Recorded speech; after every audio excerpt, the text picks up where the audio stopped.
Osa Odighizuwa had a really promising second year. He ranked in the top third of the league in most metrics. He had the 10th highest wins above replacement of any defensive lineman. He ranked 20th in pass rush win rate and 8th in average depth of tackle, which means he's making plays in the backfield. He isn't waiting for the ball carrier to come to him. He is a little bit undersized for a 3 technique, so as we'll get into, he's had to develop ways of overcoming that disadvantage, but he has 34-inch arms, and that lack of size translates to elite bend and explosiveness. This sack against the Colts might be his most impressive rep of the season. They're running an ET stunt, so DeMarcus Lawrence starts out rushing upfield to hold the guard and widen out the A-gap, and then Osa's going to quickly chop the center's right hand, and then he dips underneath and pretty much crawls to the quarterback. There's only a handful of defensive linemen that can pull off this move. To be able to stay this low and continue to accelerate, he has some rare athletic traits. After I saw this play, I immediately Googled Osa Odighizuwa wrestling, and no surprise that he was a 3-time state champion wrestler in high school, and that's a real thing for offensive and defensive linemen. Having a wrestling background, I think, does a lot to develop your flexibility and body control. If you're enjoying the video, make sure to subscribe and leave a like, and also follow us on all of our social medias. The links to those are in the description. He wasn't given that many true one-on-one pass rush opportunities. Dallas was one of the most stunt-heavy defenses in the NFL, and they have 2 great edge rushers, so they didn't really have to rely on their interior guys to create pressure on their own. And even though I think he can do more than that, Osa's skill set is perfectly suited for this scheme. If he's matched up with a guard and he's got a 2-way go, he's so explosive getting around the blocker's shoulder. Most offensive linemen don't have the foot quickness to mirror that first step, and then once he creates an opening for himself, he has great bend to flatten to the quarterback, and he's really effective leveraging the inside hand to rip through and prevent the blocker from sealing him off. You can see right here the center's trying to use his right hand to close off the A-gap, but Osa dips the inside shoulder, which forces the blocker to replace his punch, but now he has to reach to get his hands on him. He overextends his arm, and Osa's able to rip through and break the contact. On this play, he uses more of a club rip.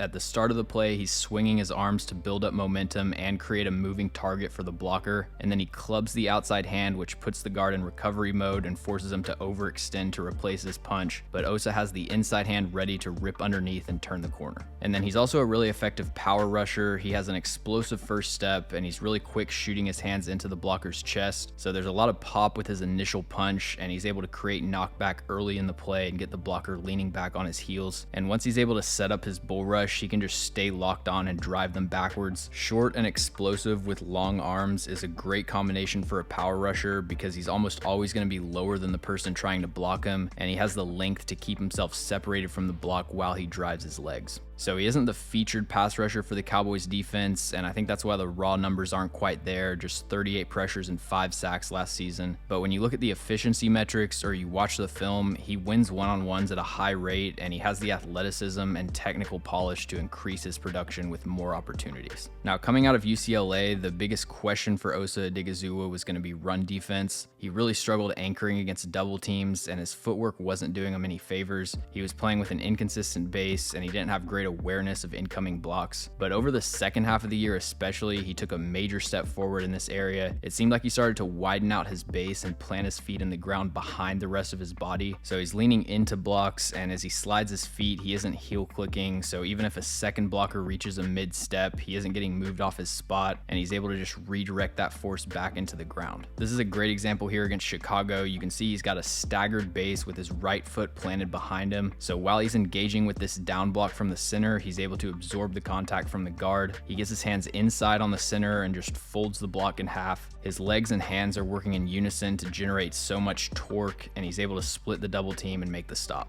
Here's another one against Houston. He's proactive engaging with the first block, but he's bracing for this overtake from the tackle, and he's able to maintain a wide base and stay upright through the contact. He'll also use a long arm technique to stack blockers when he needs to keep one hand free. Extending just one arm is going to give you a farther reach than using both arms. And you can see right here against Washington, the blocker's lowering his head into contact, and Osa just forklifts him with the inside hand, raises his pad level, and then he can just wait for the ball carrier to run towards him because the guard isn't able to reposition his hands. So the main thing that was going to keep Osa from being a good run defender was his anchor and his ability to hold his ground at the point of attack, and he's already overcome that and turned it into his strength. And you combine that with everything he already does at a high level, he's really become a complete run defender. Just like we discussed with pass rushing, he has elite burst out of his stance and he can shoot into gaps and make plays in the backfield, but he also processes the game quickly enough to adjust his path in a split second. This is another area where I think his wrestling background makes a difference, just being able to read subtle body movements from your opponent and react accordingly. Right here, Washington's running duo, so Osa's got a double team from the tackle and the tight end. The tackle leans too far inside and the tight end's just hanging out, so he swims through the C gap and makes a tackle for loss. On this play, again, Andrew Thomas overcommits inside. Osa spots the opening between the tackle and the tight end, and this time he rips underneath the arm to get around the block. So he has all the athletic traits to make plays in these situations, but his reaction time and processing just takes it to another level. You can see right here, initially he's shooting upfield, but he's got his eyes up, so he sees the guard and tackle pulling, and he's able to wrap across the formation and undercut Dameon Pierce. And then on this play, the Bucs are running a slip screen where the goal is to give Osa an open path to the quarterback and get him upfield and then hit the screen behind him, but he's able to read the play quickly, fall back into coverage, and force Brady to throw it away. So when you watch Osa Odighizuwa, you see the elite athleticism immediately, but what sets him apart is his ability to play with controlled chaos where he's wreaking havoc on offenses and basically living in the backfield. But if you try to take advantage of his aggressiveness, he has the play recognition to react and shut down big plays. For the last few years, the Cowboys have had elite edge rushers and average to below average defensive line play, but with Osa's development and the addition of Mazi Smith, the interior of this defensive front has a bright future. Thanks for watching. If you enjoy the video, make sure to like and subscribe. Also, let me know in the comments any NFL players or teams that you'd like me to cover.